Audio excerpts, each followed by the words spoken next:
Oh yes, this is some funny content right here on the Heel Taylor YouTube channel. Oh, we're recording? Okay. Hello everybody and welcome back to episode number 24 of the TEW 2016 Challenge Run.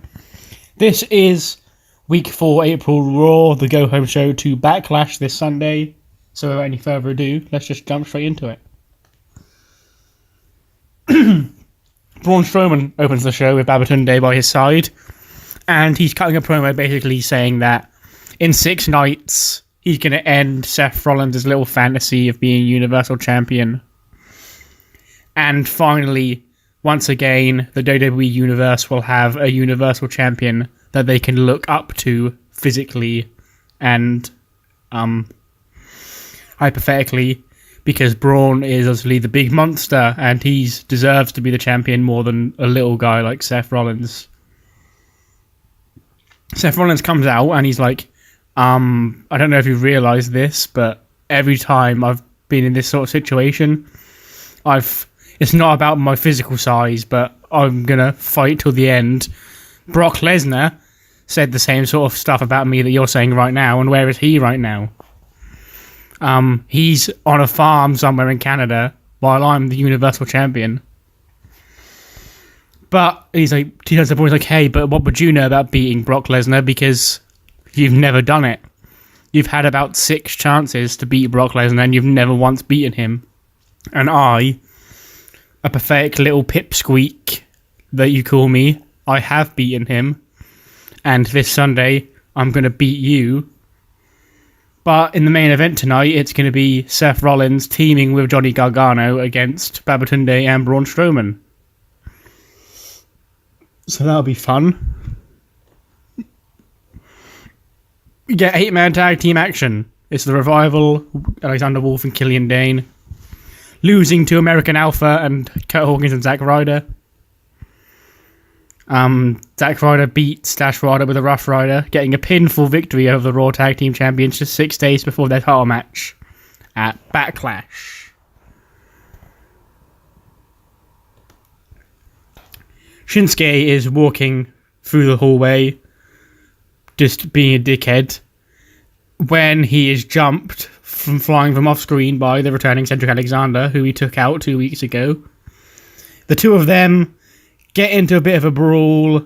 They have to be pulled apart by road agents. Finley and all his friends come out and, well, not come out because they're in the hallway, but come into the hallway, break them up, and the two of them will be facing each other one-on-one at Backlash. Tag team action. The 2 remaining members of the Riot Squad get beat by Sasha Banks and Bayley. Bayley gets the win with the Bayley to Belly on Sarah Logan. After the match, Mickie James and Lacey Evans storm to the ring and attack the women's tag team champions and pose with they'd hold the championships up, and then Mickie would grab the mic and be like, do we have your attention now?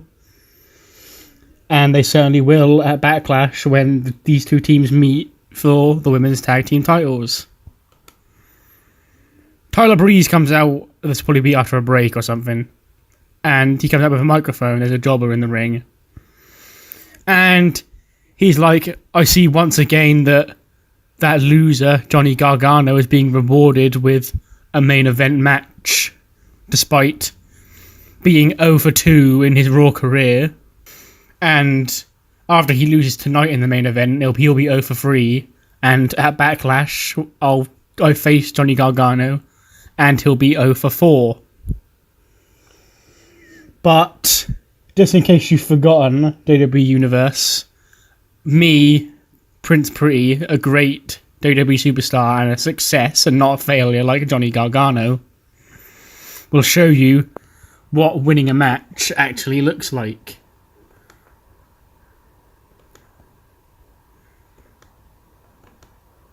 Yay.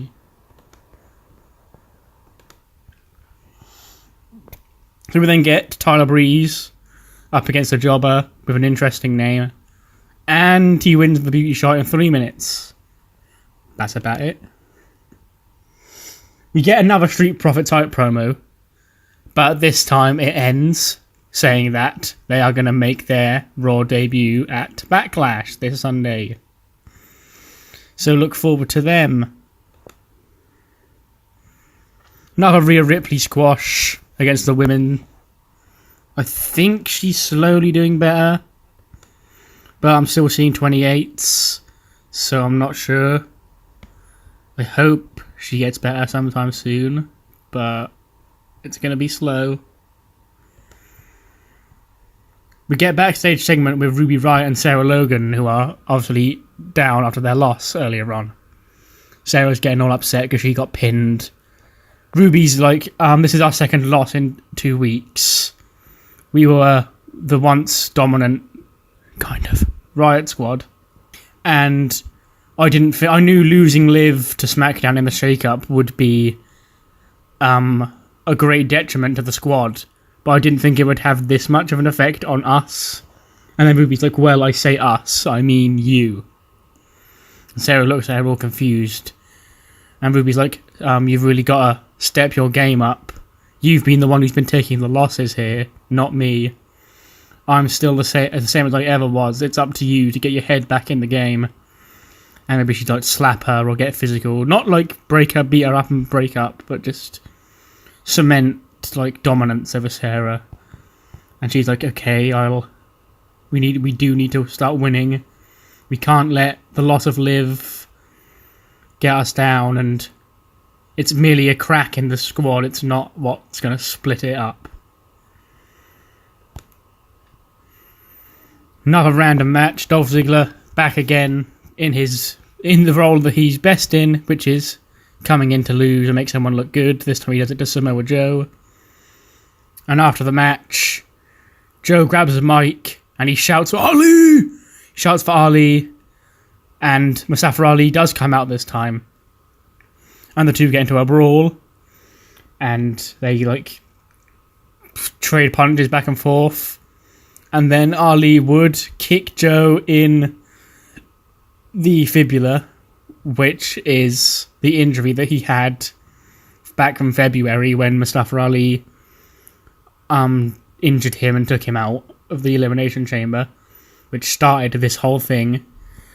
And Joe would like hold it in pain as Ali would grab the United States title, hold it above his head, and just throw it back on the floor, cementing that he will be the new United States champion come Backlash. We get the Undisputed Era, Kyle O'Reilly and Bobby Fish making their tag team debut, defeating Heavy Machinery. This time I made sure Tucker took the pin. So yeah, Kyle O'Reilly and Fish make their Raw debut, but that's not it, because Adam Cole gets the microphone after the match. And he says that this isn't a takeover if just Fish and O'Reilly get a win. So now Roddy is going to make his Raw debut, bring someone out here, and Roddy will embarrass them as well. That person is Bo Dallas. Roderick Strong beats him in 9 minutes with a stronghold. But that's not all, because Adam Cole gets the mic again, and he's like, no, this night still isn't over. Bring out someone else who's going to be embarrassed by Adam Cole, baby. That person, of course, is AJ Styles, who's returned after he got taken out by UB 2 weeks ago. We don't get a match, of course, it's just AJ coming out. Because Fish and O'Reilly and Strong are exhausted, they've already had a match.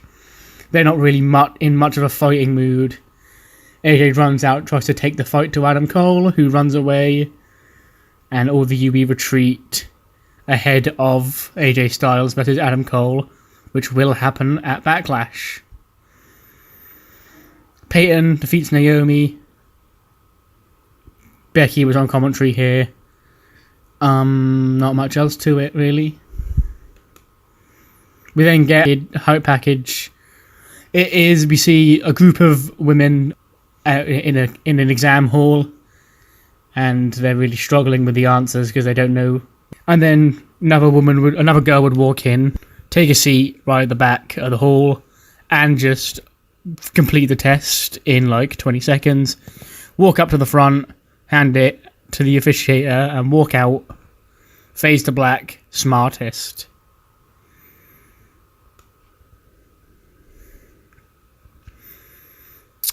Main event, Seth Rollins and Johnny Gargano defeat Braun Strowman and Babatunde. Johnny Gargano actually gets a win when he makes Babatunde tap out with the Gargano escape. Seth and Gargano don't work well as a team. That is unfortunate. But, yeah.